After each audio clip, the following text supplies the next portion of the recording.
नमस्कार, मैं अभिजीत कुमार श्रीवास्तव और आप देख रहे हैं तिरहुत नाव। कुछ दिनों पहले मध्य प्रदेश के हरदी में एक बहुत ही हृदय विदारक घटना घटी थी, जिसमें एक पटाखा फैक्ट्री में विस्फोट हो गया था। कुछ लोगों की इसमें जान चली गई और बहुत सारे लोग घायल हो गए।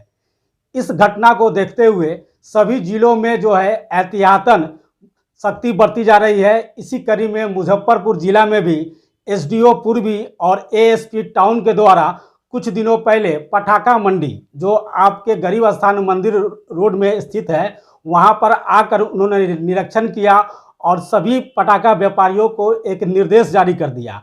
उन्होंने कहा कि जिन लोगों का लाइसेंस रिन्यूअल नहीं है वो लोग अपना लाइसेंस जल्द रिन्यूअल करा ले, और जिन लोगों का लाइसेंस रिन्यूअल नहीं हो रहा है उन लोगों पर कड़ा एक्शन लिया जाएगा।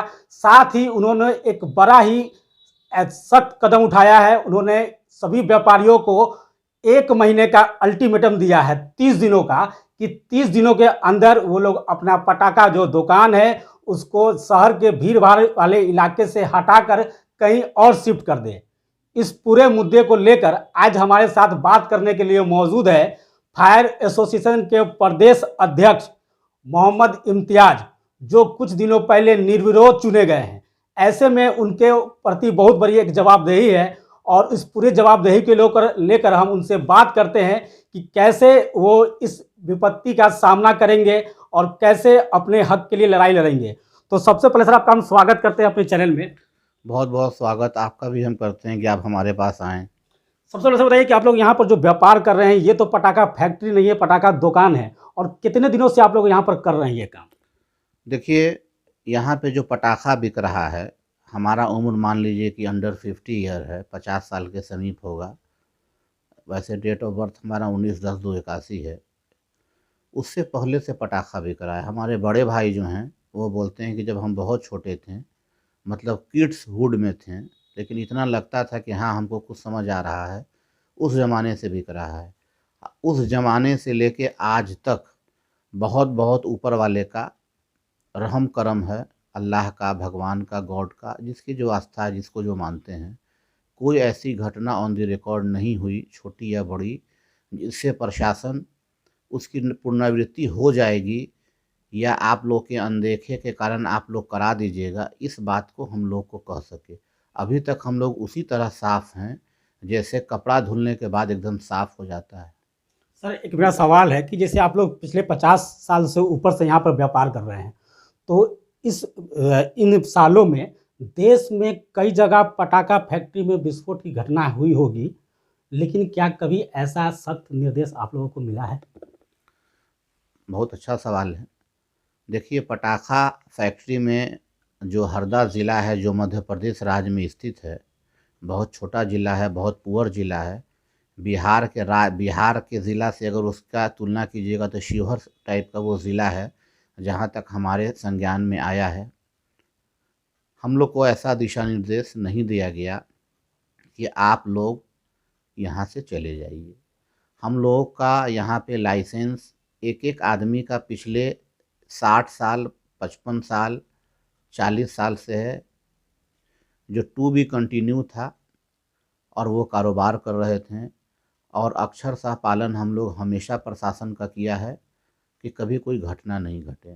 क्योंकि मान लीजिए कि हमारी जवानी, हमारा पूंजी, हमारा अपना वक्त, आने वाले बच्चों का वक्त और हमारे पड़ोसी का सारा चीज़, आम आदमी का सब कुछ एक जगह, एक तीर्थ है, जमा है। कौन आदमी चाहेगा कि हम बर्बाद हो जाएं? हर आदमी अपना नाम इतिहास के पन्नों में आबाद होता लिखवाता है, बर्बाद होता लिखाना कोई पसंद नहीं करता है। अब रहा कि जो एटेंडम इस तरह का दिशा निर्देश वरीय पदाधिकारियों के द्वारा आया है, तो आपके माध्यम से एक बात हम कहेंगे कि कोई भी दिशा निर्देश किसी भी वरीय पदाधिकारी का हो या किसी देश के उन लोगों का हो जो समझ लीजिए कि कम्प्लीटली देश के कर्ता धर्ता होते हैं, उसमें परिवर्तन किया जा सकता है। क्योंकि निर्देश जो है कोई गीता कुरान नहीं है कि जिसमें आप बदलाव नहीं कर सकते हैं। हम लोग की जो समस्या है उस समस्या को एक्सप्लेन करने के लिए, ब्रीफ करने के लिए और एक उचित मार्ग प्रशस्त करने के लिए हम लोग लगे हुए हैं। चूँकि मान लीजिए कि ऑपरेशन हमारा हो रहा है तो जो दर्द होगा, वित्तीय हो या शारीरिक हो, जितना हमको फ़ील होगा वो दूसरे को नहीं होगा। प्रशासन की बात का अक्षरशः हम लोग पालन करेंगे और हम लोगों के पूर्वजों का, हम लोगों का, आप बिहार के तमाम ज़िलों का जहाँ-जहाँ पटाखा बिकता था या बिक रहा है या इन फ्यूचर बिकेगा, कभी भी कोई गैर कानूनी काम नहीं किया गया है। चूँकि हम लोगों के पास जो लाइसेंस है वो क्रय विक्रय का है, न कि उत्पादन का है। घटना घटने की चांसेस हमेशा वहाँ होता है जहाँ किसी सामान को बनाया जाता है, चाहे चॉकलेट बने, पटाखा बने, बंदूक बने, चप्पल बने। आप देख लीजिए सर्च करके, घटना कहाँ घटती है? जहाँ सामान बनता है। हम लोग सामान नहीं बना रहे हैं, अब बनाने का ना हम लोगों के पास कैपिटल है और ना शौक है। क्योंकि जहाँ ये सामान बन रहा है, वहाँ की सरकार इतना सपोर्ट करती है सामान बनाने वाले को कि वहाँ के बनाने वाले भी बड़े लोग हैं, वहाँ की सरकार भी कर्ज मुक्त है। भारत में दूसरा स्थान महाराष्ट्र के बाद जो अभी आपके तमिलनाडु का है, उसमें पटाखा उत्पादन करने वाले लोगों के टैक्सेशन का बहुत बड़ा योगदान है। ये मैं अपने दिल व दिमाग से बना के आपके समक्ष प्रस्तुत नहीं कर रहा हूँ। ये बात आप नेट पर सर्च कर सकते हैं। अभी सर इस पटाखा मंडी में कितने व्यापारी लाइसेंसधारी है और कितने लोगों का व्यापार यहाँ पे चल रहा है? देखिए, पूरे बिहार में सबसे ज़्यादा लाइसेंसधारी हमारे मुज़फ़्फ़रपुर में है, ये हमारे लिए गर्व की बात है। हमारे आदरणीय बाबूजी का लाइसेंस था जिनका स्वर्गवास 18/3/2018 को हो गया। हमारे पास विकल्प नहीं था, या ये कहिए कि हम नाकारा थे जो इस काम को करके बैठ गए, जो इस दिन को हम लोग देख रहे हैं। लेकिन सवाल है कि आदमी इसको टू बी कंटिन्यू रखा और यहाँ पे कुल अभी प्रेजेंट में 22 लाइसेंस जो है वो होल्डर हैं, 22 आदमी के नामे है। जो लाइसेंस 2 साल पूर्व तक नवीकरण मेरे प्रयास के द्वारा किया गया, जो हमारे पास लाइसेंस है उस पर अंकित है, इस डेट से जो है ये लाइसेंस आपका निर्गत हुआ और इसका नवीकरण हुआ। उसके बाद से समस्या आने लगा, उसके बाद से समस्या जो है उसके बाद से समस्या आने लगा। आपको एनजीटी बोल के एक संस्था है भारत में, जिसको कोर्ट का दर्जा दिया गया है, जिसमें केंद्र का बहुत बड़ा सहयोग है। एनजीटी का काम है पूरे देश में उन तमाम चीज़ों को देखना जिससे पॉल्यूशन होता है या जो चीज़ ख़त्म हो जाने की आशंका है। जैसे सपोज कीजिए कि उनका एनजीटी वालों का कहना है कि पटाखा से पॉल्यूशन होता है। हम कहते हैं कि पटाखा के पॉल्यूशन का दर बहुत निम्न है। जो अव्यवस्था हमारे यहाँ है, हर राज्य में गंदगी है, प्लास्टिक है, उसका जो है सही डिस्पोजेबल नहीं होने के कारण जो है पॉल्यूशन ज़्यादा होता है। तो उनके इंटरफेयर होने से हम लोग को ज़्यादा प्रॉब्लम हुआ। हम लोग मुगलबा में रह गए कि कुछ नहीं होगा, बट अगर हम लोग न्यायालय में जाते हैं तो अभी तक डिसीजन आ गया होता, सारे समस्या का निदान हो गया होता। लेकिन जो बीत गया उस बात को लेके हम नहीं रोते हैं। जो आने वाला समय है उसके लिए हम लोग तत्पर हैं। हम लोग प्रशासन का लोकल स्तर पर या बड़े स्तर पर पूरे बिहार के पटाखा वाले की तरफ से मैं आपको कोई भी बात बोल रहा हूँ, सिर्फ मुजफ्फरपुर के लिए या अपने लिए मैं नहीं बोल रहा हूँ।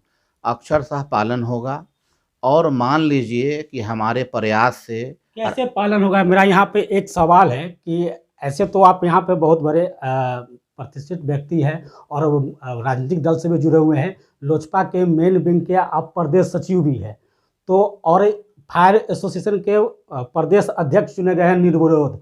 तो आप पे एक बहुत बड़ी जिम्मेदारी बनती है कि इन व्यापारियों को इन समस्या से आप कैसे निजात दिलाते हैं? कितना बड़ा आप इसको देखते हैं चैलेंज? देखिए, सबसे बड़ी बात है कि चैलेंज बहुत बड़ा है, इससे इनकार हम नहीं कर सकते हैं। लेकिन मेरा एक अपना सेल्फ लॉजिक है कि दुनिया में जो भी समस्या है सबका निदान है। अगर निदान के तरफ आप अग्रसर होते हैं तब समस्या को समस्या मान के समस्या से आप मेंटल हो जाइए तो उस प्रॉब्लम का एंटीडोट कभी नहीं होगा, बट आप दुनिया से चले जाइएगा। और हमारा जो समस्या है अकॉर्डिंग टू लॉ, उसके लिए हम लोग अपनी बातों को सबसे प्रथम अवस्था में अपने ज़िला पदाधिकारी महोदय के समक्ष रखेंगे। वहाँ से हमको रिलैक्सेशन अगर मिल जाता है तो वेल गुड, अगर नहीं मिलता है तो मुख्यमंत्री से भी मिलेंगे हम। वहाँ अगर कोई सुनवाई नहीं होती है, तो आपने जैसा ज़िक्र किया लोक जनशक्ति पार्टी के बारे में, तो मैं आपको बता दूं कि मैं लोक जनशक्ति पार्टी रामविलास का एक बहुत अदना छोटा सिपाही हूं। हमारी पार्टी के जो अध्यक्ष थे, जो आज इस दुनिया में नहीं हैं, लेकिन जब तक थे उन्होंने हम लोग को ट्रेंड किया है कि विपदा में घबराइए नहीं, और लड़ना है तो मरना सीखिए, मरना है तो लड़ना सीखिए। आपको प्रयास करना होगा और प्रयास के बाद हर रास्ता निकलता है। तो हम कोई चाँद का दूसरा पीस बनाने नहीं जा रहे हैं कि वो नहीं बन पाएगा, पॉसिबिलिटी नहीं है। हमारी जो समस्या है, मान लीजिए कि हमको सरकार, राज्य सरकार, ज़िला के वरीय पदाधिकारी विस्थापित करते हैं, तो स्थापित कौन करेगा? क्योंकि वो तो पेरेंट्स हमारे हैं ना। क्योंकि पेरेंट्स का काम है कि बच्चा का जब शादी होता है तो बाद में का प्लान भी करके उसको दे देता है कि तुम्हारा ये दुकान, ये मकान है। अब उसको चलाने में वो सक्षम हो या अक्षम हो, वो बात की बात है। तो सरकार हम लोगों को जो है जगह मुहैया कराए, सुविधा मुहैया कराए, और हम लोग भी सारे चीज़ों के लिए तैयार हैं। अब हम लोगों के साथ एक सबसे मेजर समस्या है कि व्यक्तिगत अगर हमारा कोई काम रहेगा तो मान लीजिए उसको हम करा लेंगे। हमारे समूह में, हमारे प्रदेश के तमाम ज़िलों में हर तरह के आर्थिक स्थिति के लोग मौजूद हैं। हर आदमी बड़ा नहीं है, छोटा नहीं है, हर आदमी एक तरह का नहीं है। तो हमको जो लड़ाई लड़नी है वो विकलांग का भी लड़ना है और पहलवान का भी लड़ना है, हक दोनों को बराबर दिलाना है कि सारे लोगों का काम हो जाए और भविष्य में कभी कोई दिक्कत ना हो। आपका अगला स्टेप क्या होगा, क्या प्लान किए हैं? देखिए, हमारा अगला स्टेप एकदम पारदर्शी होगा।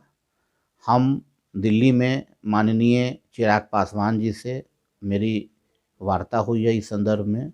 उनको सारा बात हमने रखा है और यहाँ के प्रशासन से हम मिलने के लिए जो है तैयार हैं। बट मिलने से पहले हमारा जो मैनिफेस्टो होगा, हमारा जो मांग होगा, उस पर हम लोग राय विमर्श कर रहे हैं। हमारे जो एक्सपर्ट हैं उसको वो लिख रहे हैं कि अकॉर्डिंग टू लॉ हमको क्या कहना है, कैसे नहीं कहना है, ताकि प्रशासन से हम अपनी बात को मनवा सकें वैध रूप से, और प्रशासन को भी लगे कि नहीं, इनका लॉजिक सही है और इनको इनका हक मिलना चाहिए। धन्यवाद। तो आप सुन रहे थे फायर एसोसिएशन के प्रदेश अध्यक्ष मोहम्मद इम्तियाज को, जिन्होंने अपनी बात को बेबाकी से रखा है और उन्होंने कहा है कि वो व्यापारियों की समस्या को लेकर जिलाधिकारी से मिलेंगे, वहाँ बात ना बनी तो मुख्यमंत्री से मिलेंगे, वहाँ से भी अगर उनकी वो बात को नहीं सुनी जाती है तो अपने पार्टी के जो राष्ट्रीय अध्यक्ष है चिराग पासवान, उनसे भी मिलकर अपनी समस्या को रखेंगे, लेकिन ये अपनी लड़ाई लड़ेंगे। तो ये देखना दिलचस्प होगा कि 30 दिनों बाद क्या होता है। क्या मुजफ्फरपुर जिला में जो गरीबनाथ मंदिर स्थित जो पटाखा मंडी है, क्या वो यहाँ से शिफ्ट हो जाता है या फिर यहीं पर ये रहता है? तो ऐसे ही ताज़ा अपडेट के लिए जुड़े रहिए तिरहुत नाव के साथ। और अभी तक आपने इस चैनल को लाइक और सब्सक्राइब नहीं किया है तो फौरन इस चैनल को लाइक और सब्सक्राइब करें।